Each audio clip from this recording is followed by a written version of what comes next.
In terms of antioxidant power, I couldn't imagine anything ever beating out cloves, but then, silly as a goose, berry comes along. But then in a whole nother league, triphala. Triphala is the most commonly used herbal formulation in all of Ayurvedic medicine. Tri means three, phala in Sanskrit means fruits. It's just a combination of three fruits: Indian gooseberries, amla, bibataki fruit, and haritaki fruit. This is not some drug, not some extract, but just three types of whole fruits, dried and crushed into powder.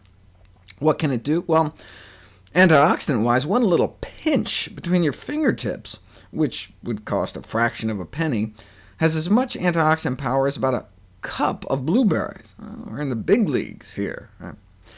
Seems to be able to do all the same amla tricks, preferentially wiping out breast cancer cells in vitro, but leaving normal breast cells relatively alone. Pancreatic cancer too. By the time this concentration of triphala was reached, 90% of the pancreatic cancer cells were dead. As you can see, only 10% cancer cell survival. If triphala were less toxic to normal pancreas cells, we'd expect to see something like this, and if it were completely non-toxic to normal cells, we'd expect maybe this.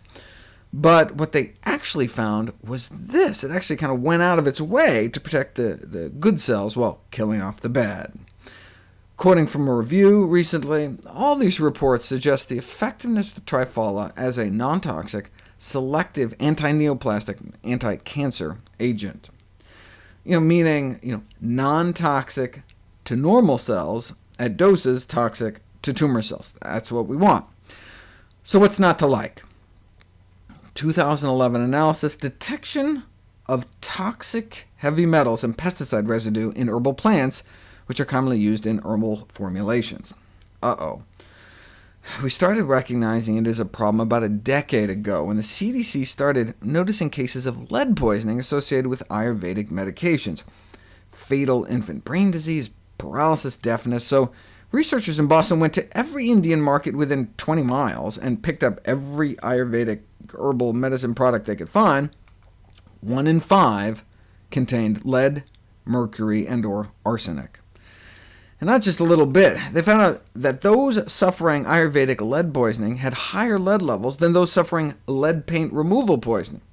And it's not just Boston. A national survey a few years ago found that women using Ayurvedic herbs had lead levels 24% higher than non-users. As spelled out in an editorial in the Indian Journal of Medical Sciences, Ayurvedic lead poisoning is an under-recognized international problem.